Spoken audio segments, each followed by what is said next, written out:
Vou perguntar para você, né, que é um assunto muito comentado nas redes sociais. Nós temos aqui a Suprema Corte, vamos falar do voto auditável. A Suprema Corte que faz lobby para poder dizer que Supremo Lobby. Supremo lobby para dizer que a urna é segura do jeito que tá e tudo mais. Mas o presidente bate nessa tecla e outras áreas da sociedade também dizendo que, olha, precisamos ter o voto auditável. Você confia nas urnas eletrônicas brasileiras da forma que ela está ou não? Paulo Figueiredo Filho. Eu não confio nem desconfio, porque algo que não pode ser verificado não pode ser nem digno de confiança, nem digno de desconfiança. É algo que, por definição, não deveria nem existir, né? A confiança, ela só pode existir quando ela é verificada. Eu tenho um ceticismo muito grande, porque, veja, por vários motivos. O primeiro deles é o seguinte: quem comanda o processo eleitoral no Brasil é o TSE, principalmente são os tribunais regionais eleitorais, mas em última instância no nível federal é o TSE. A composição do STE, ela é basicamente a mesma composição com alternâncias do STF, né? Quem nomeia, o chefe é sempre, o presidente é sempre Um um, ministro. um ministro do Supremo Tribunal Federal. E aí, se você pegar, mais importante do que se o Paulo confia ou se o Paulo não confia, é o que a população brasileira pensa. Quando você pega todas as pesquisas de opinião, e eu nos últimos 15 dias foram feitas várias, para ver qual é o nível de confiança do brasileiro no seu Supremo Tribunal Federal, ele é menor do que, por exemplo, o nível de confiança do brasileiro no presidente Bolsonaro. Então, menos de um terço dos brasileiros, em geral, algo como 28, 27% dos brasileiros, ou seja, ali um pouco mais de um quarto só dos brasileiros, confiam no seu Supremo Tribunal Federal. Ora, faz sentido este órgão ser o único responsável pelo processo que é o alicerce de todo o sistema democrático? Ora, eu acho que não. Eu fiz uma entrevista na quinta-feira com o deputado Felipe Barros, relator da PEC do voto impresso no Supremo Tribunal Federal. Fiz uma entrevista de 1h30 com ele no meu canal no YouTube, quem quiser pode acompanhar. Nessa entrevista, ela foi absolutamente elucidativa para mim, porque a gente acompanhou todas as etapas do processo. E eu costumava dizer que eu costumava usar esse nome voto auditável no lugar do voto impresso, porque considerava que voto impresso podia gerar confusão. Mas a verdade é que a PEC não é para somente para um voto auditável. Ela é para um voto impresso também. E ela é muito mais do que só o voto auditável, porque ela permite não, ela impõe a recontagem manual dos votos, sessão a sessão, e a comparação entre esses votos, entre a contagem manual dos votos impressos e ou manual ou automática, sei lá qual exatamente o processo, mas a contagem física, utilizando o melhor termo, dos votos impressos e a comparação com a apuração eletrônica. Isso é mais do que simplesmente uma auditoria. Isso é a possibilidade da recontagem. São mecanismos muito eficientes. Eu saí muito satisfeito da entrevista que o deputado me deu. Fiquei muito impressionado com o nível de conhecimento técnico dele, das respostas. E agora, o que ficou claro para mim é o seguinte: se o brasileiro não confia na instituição que tem hoje o controle absoluto e que na proposta do deputado, na proposta, na verdade, que o deputado relata, que está em andamento na Câmara, o Tribunal Superior Eleitoral perderia o monopólio de todas as etapas do processo do voto. Se o brasileiro não confia na instituição que tem esse monopólio, ora, o que o brasileiro tem que fazer? O brasileiro tem que ir demonstrar a sua vontade popular. Por isso que é tão importante a presença das pessoas nessa manifestação que está marcada para o dia 5. Eu normalmente não participo de convocações a manifestações, acho que às vezes algumas delas geram confusão e acabam diluindo as coisas um pouco, mas essa manifestação do dia 5 de agosto é a manifestação mais importante, na minha opinião, que o Brasil tem desde a manifestação pelo impeachment. A manifestação do impeachment era uma manifestação pela sobrevivência do país, e essa, de novo, é uma manifestação pela sobrevivência mais do que só do Brasil, mas da democracia no Brasil, dos alicerces do sistema eleitoral brasileiro. Porque se você tem um sistema que a maior parte da população não confia, esse sistema não pode funcionar.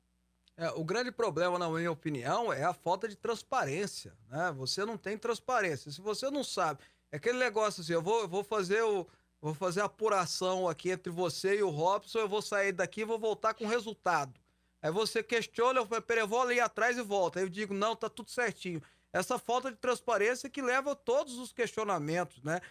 A gente não pode, eu concordo com o Paulo, a gente não pode nem falar que tá certo ou tá errado, porque a gente não sabe o que tá acontecendo, a gente não sabe o que acontece lá dentro. Então essa falta de transparência que leva tanto a população, tanta gente a questionar, e vou além. E aí depois você, por favor, comente, ô Paulo, eu vou além. É o que permite, é o que vai poder permitir até o próprio TSE, até o próprio STF dizer, não, não falei para vocês que eu estava certo, não falei para vocês que o processo era legal, mas eles mesmos não querem isso. É isso que me impressiona, que me surpreende. Até se tá tudo bem, por que que não vai dar mais mecanismo para provar que ele está tudo bem? Entende o que eu tô falando? Como eles dizem, né? Quem não deve, não teme. Existe um... É claro que esse componente, isso não deveria ser uma questão ideológica. Assim, as pessoas, nas linhas ideológicas, elas têm posições diferentes. Uhum. Eu, por exemplo, sou contra o aborto. Sou favorável ao direito do cidadão de se armar para se defender do Estado e proteger a sua própria família. Eu sou a favor do máximo de privatizações, do Estado mínimo. Todas essas são posições que têm um componente ideológico por trás. Por trás dessas posições, existe uma visão de vida, uma visão de mundo. Agora, se você deve ter um sistema eleitoral mais ou menos transparente, isso não deveria, por essência, ser uma questão ideológica.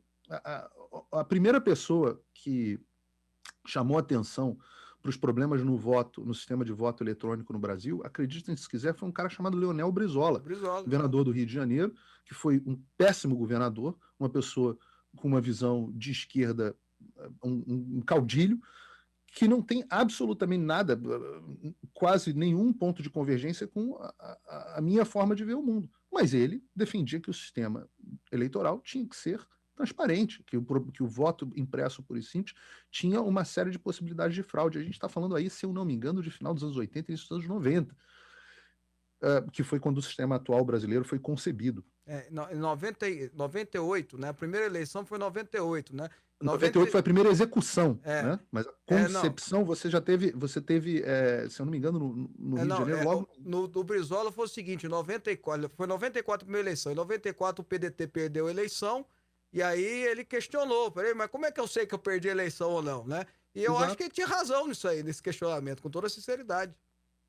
Claro, ele tem razão na essência do questionamento, porque se você não pode verificar, como é que você sabe se alguma coisa aconteceu ou não? Você tem que confiar na palavra de quem?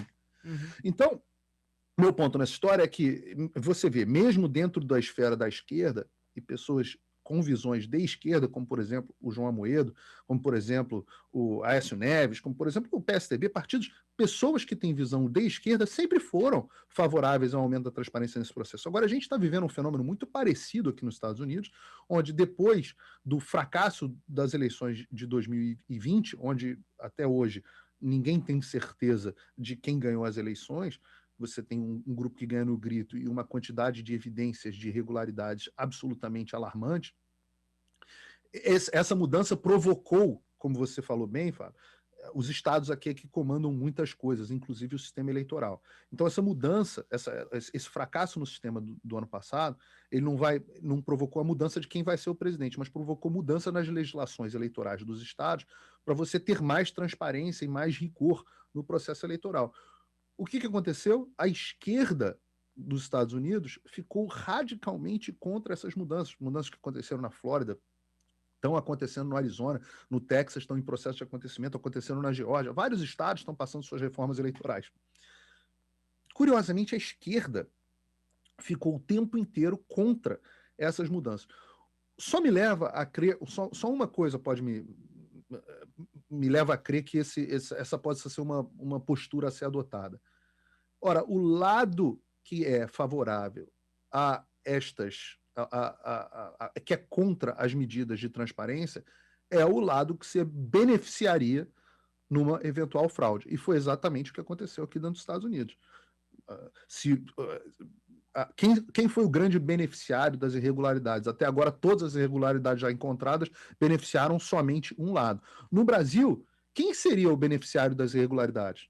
Ora, certamente não seria o presidente Bolsonaro, né? Alguém tem alguma dúvida que o ministro Alexandre de Moraes, ou no caso, o ministro Barroso, ou outros membros da composição do STF que possam vir a compor o TSE no futuro, já que o STF foi todo apontado por governos de esquerda, alguém tem dúvida que esses ministros, se forem beneficiar alguém, eu não estou dizendo que vão, certamente não beneficiariam um candidato de direita? Ora, então, daí que vem o fato de que a direita é favorável à transparência no processo e as pessoas de esquerda são contra esse aumento de transparência.